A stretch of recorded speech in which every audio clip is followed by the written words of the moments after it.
Olá, eu sou o Rodrigo, bem-vindo ao vídeo 3 da aula 4, da unidade 4. A gente continua o que o Marcelo estava falando nos vídeos anteriores a respeito de produção, né? Bem, se vocês observarem no slide agora, tem uma tabela que está comparando ferramentas de wiki e ferramentas de blog e dando as características principais de cada uma delas, né? Então, se a gente parar para pensar na dimensão organizacional, as páginas de wiki elas são vinculadas e organizadas de uma forma temática, né? Então, quer dizer, um assunto vai puxando uma carreira de outros assuntos que deles estão dependentes. É interessante a gente pensar que nessas páginas de wiki, muitas vezes, um tema que está relacionado a um assunto, né? Uma página está relacionada a um assunto principal, ele pode também estar relacionada a outras páginas, né? Então você acaba criando aquele rizoma, aquela rede, igual o Marcelo mostrou. Uma página acaba se conectando com diversas outras, elas acabam formando uma rede entre si. Essas wikis elas são bastante interessantes se a gente pensar em trabalhos colaborativos, onde os alunos podem ficar responsáveis por integrar diferentes temas e diferentes assuntos dentro de um mesmo projeto, né? Já o blog, ele normalmente é orientado cronologicamente, ou seja, se você observar a timeline de um blog, você vai observar que os posts mais recentes tendem a estar sobre os posts mais antigos e assim sucessivamente até o primeiro post. Apesar de haver a possibilidade de pesquisa por palavra-chave dentro de um blog, normalmente, por exemplo, você clica lá um blog sobre língua, tem diversos tópicos sobre leitura. Se você clica no tópico leitura, normalmente você tem todos os tópicos sobre leitura em ordem cronológica, né? Então, quer dizer, essa questão de uma linha do tempo sequencial acaba sendo sempre bastante importante num blog, né?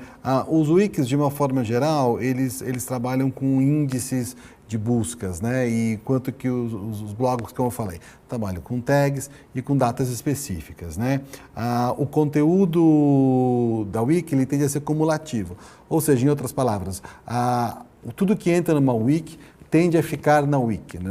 Não tende a se perder. Enquanto o blog ele acaba tendo conteúdo dinâmico, inclusive muitas ferramentas de blog acabam limitando a quantidade de posts disponíveis a partir de um certo tempo, né? O que é só importante a gente pensar é que se você está trabalhando com uma wiki pública, né, ou seja, como a Wikipedia, por exemplo, né, a disponibilidade daquela página e daquele post depende da sua relevância social. Uma coisa que talvez não seja uma questão quando a gente trabalha com uma wiki que está fechada dentro de um grupo, dentro de uma sala de aula, dentro de uma escola, né? Em termos da dimensão temática, não é isso não?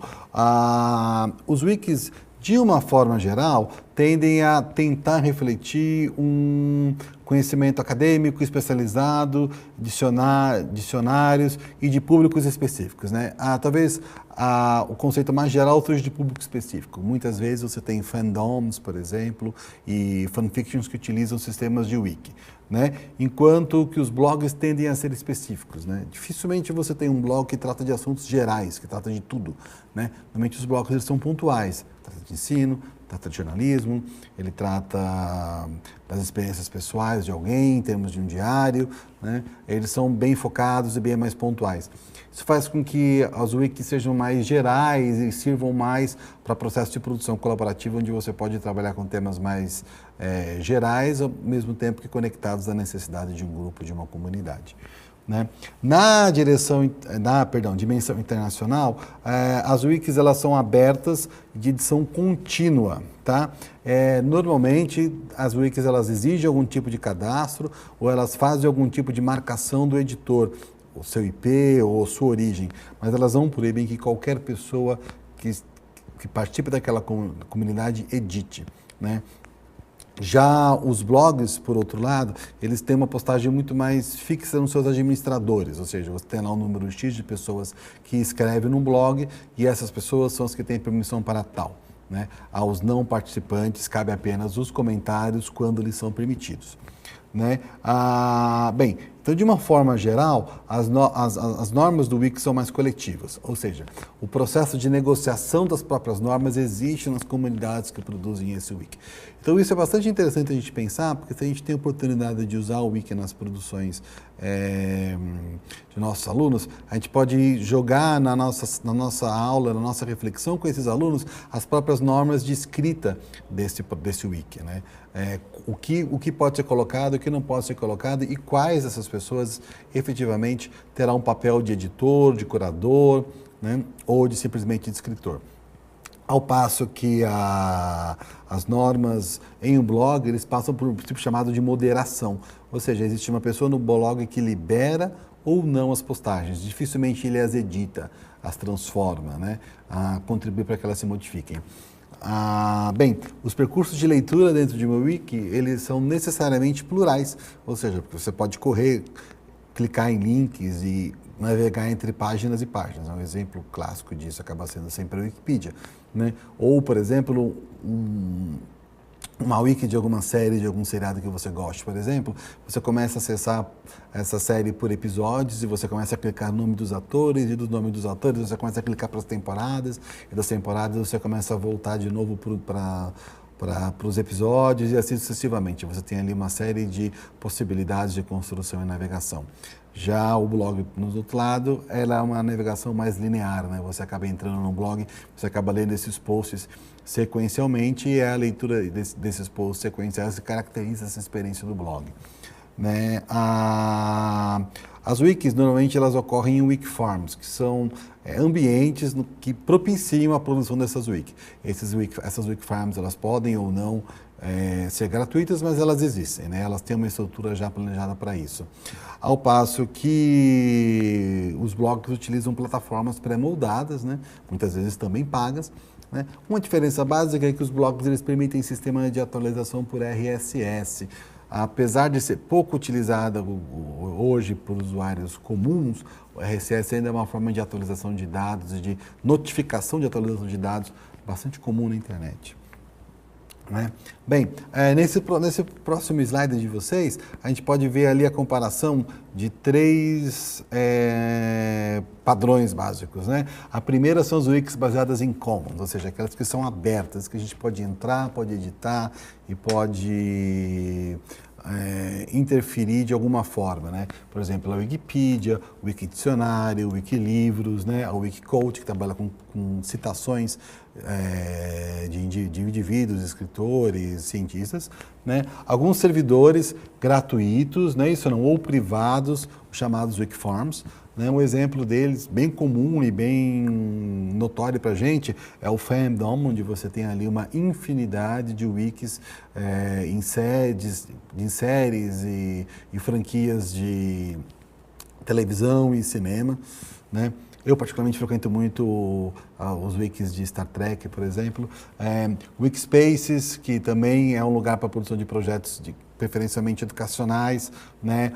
O Our Project, que acaba sendo uma wiki um pouco mais complexa, onde você pode ter fóruns de discussão e uma série de outras ferramentas, além das informações disponíveis para as pessoas, para os participantes do projeto, né? E os softwares pagos, né, para escolas ou empresas, como, né, o Twiki, o MindTouch ou o Tiki, são exemplos de como a gente pode também viabilizar isso via plataformas pagas, né? Não necessariamente baratas, essa é uma questão, né?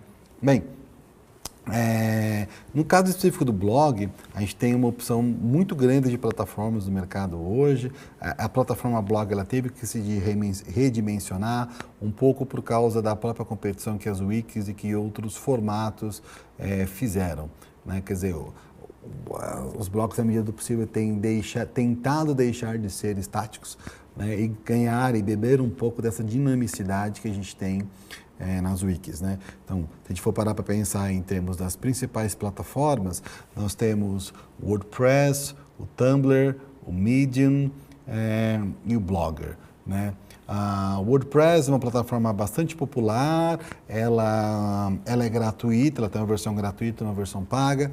Ela é popular porque ela permite um grande grau de personalização e ela é bastante flexível, só que ela, por um outro lado, essa personalização exige um pouco mais de conhecimento técnico, dependendo do que o usuário pretende, né?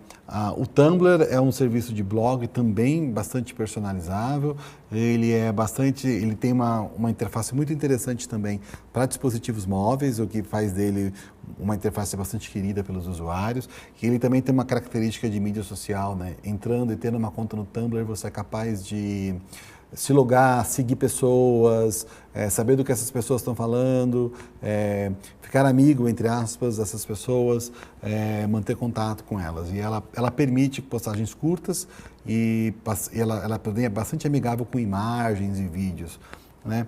O Blogger talvez seja a plataforma mais antiga que a gente está listando aqui. Ela é uma plataforma já clássica, ela quase desapareceu, ela passou por alguma remodelagem nos últimos anos, de forma a impedir o seu desaparecimento, né? Ela hoje pertence à plataforma Google.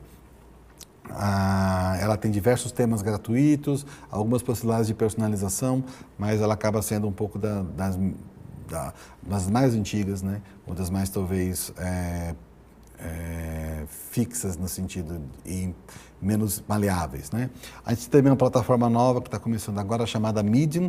Ela tem aplicativos para smartphones também e iOS. Ela é bem fácil de personalização. Ela também é bem amigável com imagens. Ela tem um sistema de timelines bastante bonito e bastante atrativo para o usuário. E ela garante também a interação de seguir, de fazer amigos, de se conectar com outros blogueiros, para dar essa dimensão de mídia social para a produção em blog. Bem, esse é o final desse vídeo e a gente continua a discussão no próximo. Obrigado.